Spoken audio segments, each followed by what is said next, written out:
Okay, so let me begin by asking you this question. Why even make your own pizza at home? Reason number one is you want to eat your pizza within 10 minutes after it comes out the oven. Why? Because science. Reason number two is super cheap to make pizza at home, guys. It's just some flour, some water, some yeast, some canned tomatoes, some cheese, some salami, some basil. Then you get the point. It's cheap ingredients. It's pizza, guys. People's gonna love you if you make a pizza. Trust me. Alright, final reason is it is easy if you follow the process. I know it is a 2-day process, but most of the time you don't have to be in the kitchen. Enough saying, let's follow me in the kitchen and make this pizza, shall we?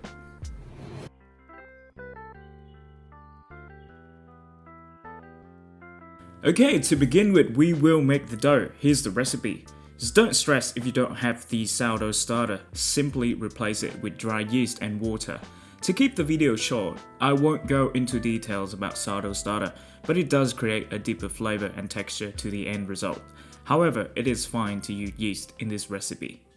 Okay, first step is to mix the flour and water together to form a rough dough, which means it doesn't need to look smooth and pretty at this stage. The whole purpose is to fully hydrate the flour, which will help with the kneading later on. This stage is called autolyse for some of you geeks out there.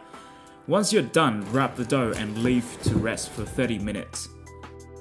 While we're waiting, let's make the sauce. Normally people would blend the sauce after cooking it, but I like to keep it chunky, so I will dice everything finely to prevent big chunks. But you can totally blend the sauce if you like it smooth.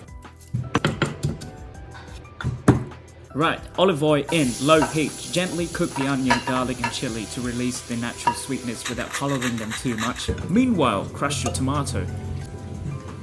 Once the mixture is softened, add your tomato and gently cook it on low heat for 30 minutes. Season with salt and pepper afterwards to taste.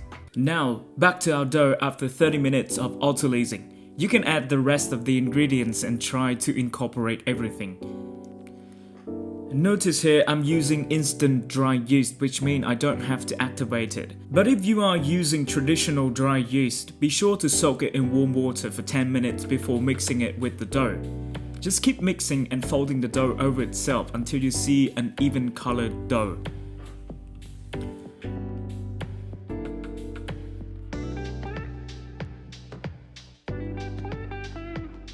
And once you're done mixing, scrape everything off the sides of the mixing bowl using a wet scraper. Alright, the next step is to knead the dough. For wet dough like pizza, I like to use this method.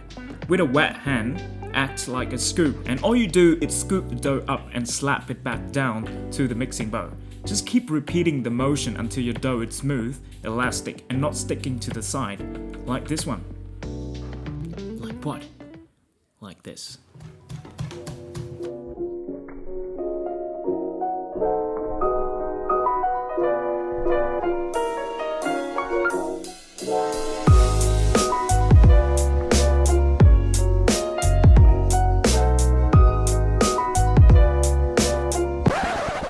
Cover the dough and rest for 30 minutes.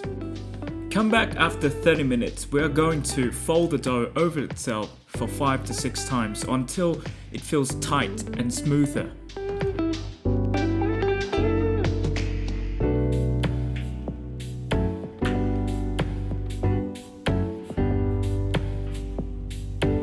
Once done, cover and rest the dough for another 30 minutes. The next step, we are going to divide the dough. The size here depends on your preference, but for this recipe I'll divide it into 4. To take the dough out of the mixing bowl, flour the top of your dough and your work surface. Scrape your dough out and drop it on the working surface. Flour the dough again before cutting.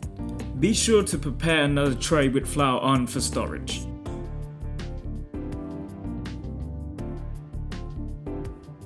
Now we're going to shape them into round balls, and to do this, lightly wet the working surface to create some traction which helps forming the shape.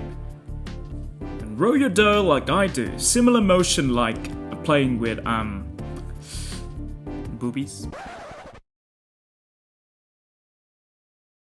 Sorry, I can't find a better way to describe it. But moving on, Cover with, yes, flour again. Be sure to leave some space for your dough to rise, and tightly wrap the tray to prevent drying out. This step is up to the time that you have. You can either prove it on the bench for 6 to 7 hours, or in the fridge for 24 hours up to 3 days before it over fermented. If you do it in the fridge, make sure to take the dough out to come to room temperature before working with it. We are going to make 2 types of pizza today, and these are the ingredients you need. The process is the same for any pizza, so feel free to create your own flavors. Okay, first thing first, before you do anything else, preheat your broiler or your grill. It is not the oven itself, but normally the top part of an oven that produces very high heat, since you want to cook the surface of your pizza with high heat in a short amount of time. Now, your dough is going to be sticky at this stage, so to carefully take it out, prepare a bowl with flour and generously flour your dough and the scraper. With one quick action, lift your dough up and into the bowl, flour your work surface, and literally bury your dough in flour, and then shake off the excess and onto the bench. So imagine it is like an air pocket. Start from the center and push the air evenly to the side.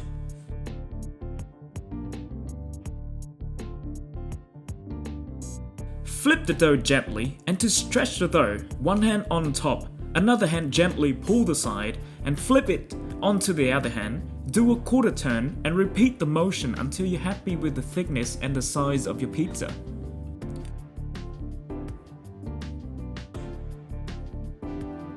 To pick up, flour your pans, use top part of your hands to prevent tearing and quickly transfer the dough onto the pan. Do a quick fix up before cooking and once again try to push the air to the side.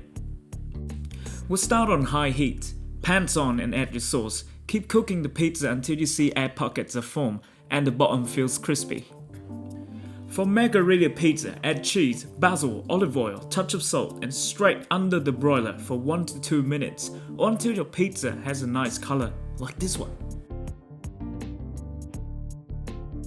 For salami pizza, same process, but I like to put salami and rocket after the pizza is cooked. It just looks and tastes nicer that way.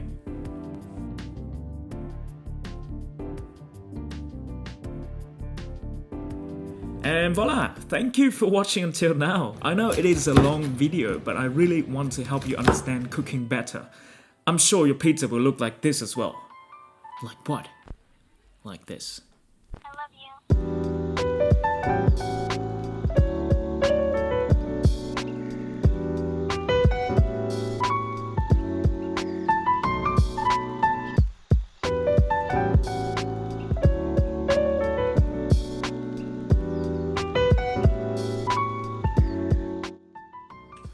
Okay, that's it for the video. I really hope you find enjoyment and success with the recipe.